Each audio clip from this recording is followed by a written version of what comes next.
Hi viewers.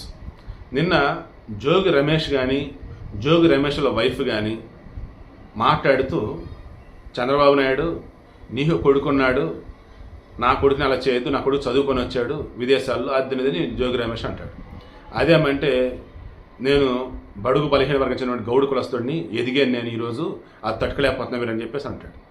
ఇక ఆయన భార్య అయితే నా బిడ్డ చాలా మంచివాడు, నా బిడ్డ అన్యాయంగా ఇరికించారు, ఒక మాటలో మాకు చెప్పలేదు అది ఆమె అంటది.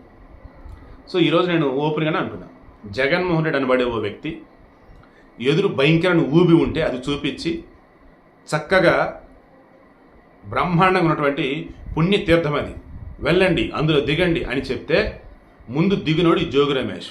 ఏంటిది అది అంటే బురద కోపం, మురికి కోపం, అది ఇప్పుడు ఈరోజు ఊబిగా మారింది. అంటే అడ్డదిడ్డంగా టీడీపీ వాళ్ళని తిట్టండి, అడ్డదిడ్డంగా చంద్రబాబుని లోకేష్ పవన్ కళ్యాణ్ అనండి, అండ్ మీకు నచ్చింది మీరు చేసుకోండి, ప్రభుత్వం మనదే, ఇంకో 30 సంవత్సరాలు మనమే ఉంటాం, మనల్ని ఎవడూ పీకలేడు. అలా చెప్తే ఈయన ఏం చేశాడు, అత్యాశకు పోయి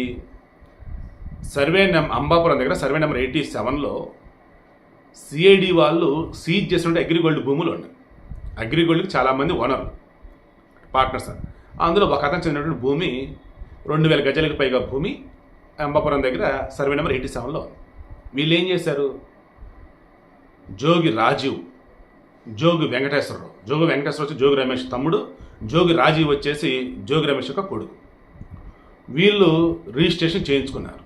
అయితే సర్వే నెంబర్ 88 అని రిజిస్ట్రేషన్ చేయించుకొని తప్పుబడింది, లింక్ డాక్యుమెంట్లలో మార్పు ఏం చేయకుండా మా దానిలో మార్పు చేయండి అని చెప్పి సర్వే నెంబర్ 88 తీసి 87 చేయించారు.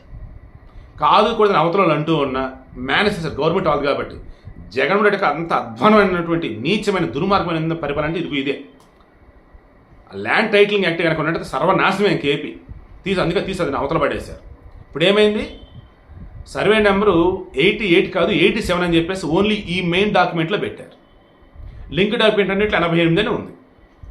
అంటే 87 సర్వే నెంబర్ ఉన్న భూములు ఎవరివి, అగ్రిగోల్డ్ వాళ్ళు, సిఐడి సీజ్ చేసింది. ఇప్పుడు ఈ డాక్యుమెంట్ ప్రకారం ఏంటి, ఆ భూములు ఇప్పుడు వెళ్ళాయి అన్నట్టు. అదే చెప్పి వీరి బినామీలో తెలిసిన వాళ్ళు వేరే వాళ్ళకి అంటగట్టేశారు, వాళ్ళ పేరు మీద మార్చేశారు. ఈ విషయం తెలిసినటువంటి 87లో ఆ సర్వే నెంబర్లో ఉన్నటువంటి ల్యాండ్స్ వాళ్ళు ఎవరైతే అగ్రిగోల్డ్ వాళ్ళు వీళ్ళు అప్రోచ్ అన్నారు, అయ్యా మా భూములు వాళ్ళే ఏంటి, చుట్టూ ప్రహరీ కూడా కట్టేశారు అద్దెనిదని. జగన్మోహన్ రెడ్డి పరిపాలనలో అధ్వానంగా మారిన డిపార్ట్మెంట్ అంటే ఫస్ట్ వచ్చేసి పోలీసు వాళ్ళే.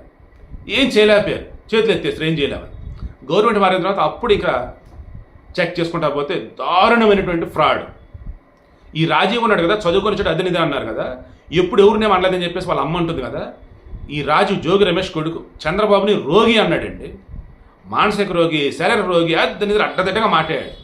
ఈ జోగి రమేష్ అయితే పిచ్చుకొక్క అన్నాడు, అద్దన్నాడు, ఇది అన్నాడు. ఆ వేదిక మీద ఆ రకంగా చంద్రబాబు తిట్టి వెళ్తుంటే జగన్మోహన్ రెడ్డి పిలిచి శభాష్ అంటూ మెచ్చుకొని పంపించాడు. చంద్రబాబుని జోగి రమేష్ తిడుతూ ఉంటే పక్కపక్క నవ్వుకున్నాడు జగన్మోహన్ రెడ్డి. అంత దారుణమైన వ్యక్తి అండి అసలు ఆ మనిషి అయితే. సో ఇప్పుడు విషయం ఏంటి, ఇలా వీళ్ళు పొలిటీషియన్స్, వీళ్ళకి సహకరించింది ఎవరంటే సర్వేయర్లు, తహసీల్దారులు, ఓరే బాబోయ్ ఉన్నారు, ఇంకా బోల్డ్ ఎంతమంది. 1 by 1 మొత్తం కేసులు నమోదవుతూనే ఉన్నాయి. ఆల్రెడీ ఇతనికి రిమాండ్ విధించడం జరిగింది. ఇదంతా కేసు డీల్ చేసిన ఏసీబీ వాళ్ళు. ఆల్రెడీ సిఐడి వాళ్ళు ఆల్రెడీ సీజ్ చేసిన భూములే ఉన్నాయి, వాళ్ళ దగ్గర డాక్యుమెంట్ కరెక్ట్గానే ఉన్నాయి.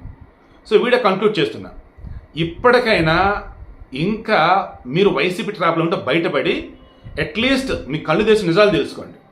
ఆ వైసీపీ కానీ, ఆ జగన్ కానీ, ఆ వైసీపీ నాయకులు కానీ దారుణమైన బ్యాచ్ వాళ్ళు.